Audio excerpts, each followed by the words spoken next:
আসসালামু আলাইকুম প্রিয় এইচএসসি ২৭ শিক্ষার্থীবৃন্দ, আশা করি তোমরা সবাই ভালো আছো। অনেকেই আমাকে মেসেজ করে বলে, স্যার আমি অনেক ধীরে পড়ি, একটা অধ্যায় শেষ করতে অন্যদের তুলনায় আমার দ্বিগুণ সময় ব্যয় হয়, সবাই এগিয়ে যাচ্ছে আমি পিছিয়ে পড়ছি। যদি তুমিও এমন একজন শিক্ষার্থী হও তাহলে আজকের ভিডিওটি তোমার জন্য খুবই গুরুত্বপূর্ণ। মাত্র ৩১০ টাকায় যারা এখনো আমাদের এইচএসসি ২৭ টার্গেটেড প্লাস কোর্সে যুক্ত হওনি, খুবই দ্রুত করো, কারণ আমাদের কোর্সে যুক্ত হলেই পেয়ে যাচ্ছ সকল সাবজেক্টের সাজেশন সকল গ্রুপের পিডিএফ আকারে, বিগত বছরগুলোর বোর্ড এমসিকিউ উত্তর সহ পিডিএফ আকারে, প্রত্যেকটা সাবজেক্টের প্রত্যেকটা চ্যাপ্টারের চ্যাপ্টার ওয়াইজ অ্যানালাইসিস করা জ্ঞানমূলক অনুধাবনমূলক প্রশ্ন উত্তরের পিডিএফ, অভিজ্ঞ শিক্ষক দ্বারা তৈরিকৃত আইসিটি সাবজেক্টের দুর্দান্ত সব রেকর্ডেড ক্লাস, গ্রামার অংশে শর্টকাট টেকনিক ও দুর্দান্ত সব রেকর্ডেড ক্লাস, লিখিত অংশে শর্টকাট টেকনিক, পড়াশোনার রুটিন, এ প্লাস গাইডলাইন এবং এইচএসসি ২৭ পরীক্ষা পর্যন্ত ফুল সাপোর্ট থাকছে আমাদের এই ৩১০ টাকার কোর্সে। আমাদের কোর্সে যুক্ত হতে ৩১০ টাকা কোর্স ফি পাঠিয়ে ভিডিওতে দেওয়া নম্বরে হোয়াটসঅ্যাপে যোগাযোগ করো, সাথে তোমাকে ফেসবুক প্রাইভেট গ্রুপে যুক্ত করে নিব, তখন থেকে শুরু হবে তোমার এ প্লাস প্রস্তুতি। আজ আমি এমন একটি স্টাডি গাইড শেয়ার করব যা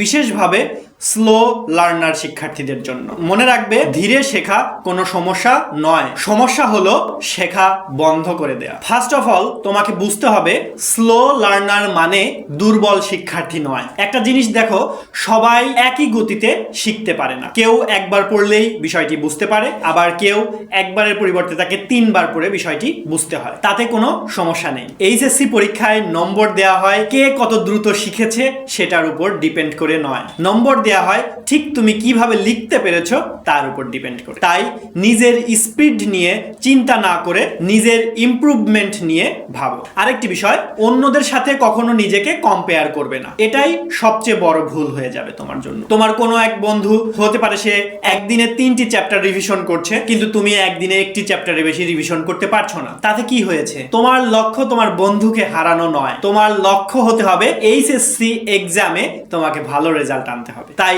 প্রতিদিন নিজের গতিটা একটু একটু করে বাড়ানোর চেষ্টা করবে। আরেকটি কথা, প্রতিদিন ছোট ছোট টার্গেট রাখবে। স্লো লার্নারদের সব থেকে বড় ভুল কি জানো? তারা একদিনে বিশাল টার্গেট নেওয়ার চেষ্টা করে, যেমন আজ পুরো চ্যাপ্টার শেষ করব, শেষ পর্যন্ত কিছুই হয় না। বরং টার্গেট হবে আজ ৫ পৃষ্ঠা শেষ করব, ১০টি এমসিকিউ শেষ করব, একটা ক্রিয়েটিভ কোশ্চেন সলভ করব, ২০ মিনিট রিভিশন করব। এইভাবে ছোট ছোট টার্গেট নিয়ে তুমি সেই টার্গেটগুলো পূরণ করতে পারলেই তোমার সেদিনের লক্ষ্য পূরণ হয়ে যাবে। আরেকটি কথা, অ্যাক্টিভ স্টাডি করো, শুধু পড়ে গেলে হবে না, নিজেকে প্রশ্ন করো। বই বন্ধ করে বলো আমি কি শিখলাম, যেটা মনে থাকবে না সেটা আবার পড়ো। এই পদ্ধতি স্লো লার্নারদের জন্য বেশি কার্যকর। আরেকটি জিনিস, একই বিষয় বারবার রিভিশন করো। একটা কথা মাথায় রেখো, স্লো লার্নারদের প্রধান অস্ত্র হচ্ছে রিভিশন। একবার পড়ে রেখে দিলে সেটা তুমি ভুলে যাবে। তাই আমি একটি নিয়ম বলে দিচ্ছি, এই নিয়মে রিভিশন করার চেষ্টা করবে। প্রথম রিভিশন যেদিন পড়েছো সেই দিন রাতে যখন ঘুমাতে যাবে তার আগে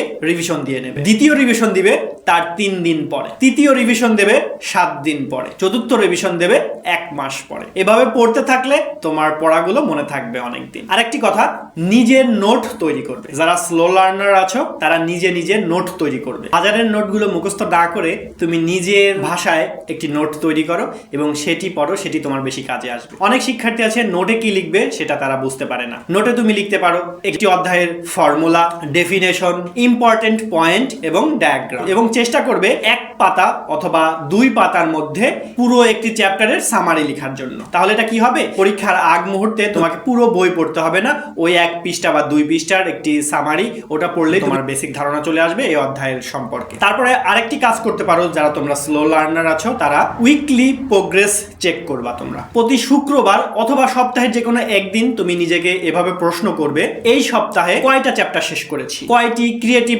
কোশ্চেন লিখেছি, কয়টি এমসিকিউ করেছি এবং কোথায় কোথায় আমার ভুল হয়েছে। যেই বিষয়ে তুমি দুর্বল সেই বিষয়টা পরের সপ্তাহে সেই বিষয়ে বেশি এফোর্ট দেবে। যারা তোমরা স্লো লার্নার আছো তাদের জন্য গুরুত্বপূর্ণ একটি কথা, সেটি হচ্ছে তোমার হয়তো অন্যদের চেয়ে একটু বেশি সময় লাগবে একটি পড়া গোছাতে, তার মানে এই নয় যে তুমি পারবে না। আজ যারা ভালো রেজাল্ট করে তাদের মধ্যে অনেকেই একসময় স্লো লার্নার ছিল, পার্থক্য শুধু একটাই, তারা থেমে যায়নি। তোমার উদ্দেশ্যে আমার একটি কথাই থাকবে, তুমিও থেমে যেও না, ধীরে ধীরে চললেও প্রতিদিন এগিয়ে চলো। তাই আজ থেকেই নিজের স্টাডি প্ল্যান তৈরি করো। আর একটি কথা মনে রাখবে, slow progress is still progress. তো প্রিয় শিক্ষার্থীবৃন্দ, তোমাদের সাথে আবার দেখা হবে আমার পরবর্তী ভিডিওতে। প্রিয় শিক্ষার্থীবৃন্দ, আজকের মতো এই পর্যন্তই। ভালো থাকবে, সুস্থ থাকবে, আমাদের জন্য দোয়া করবে। আল্লাহ হাফেজ, আসসালামু আলাইকুম।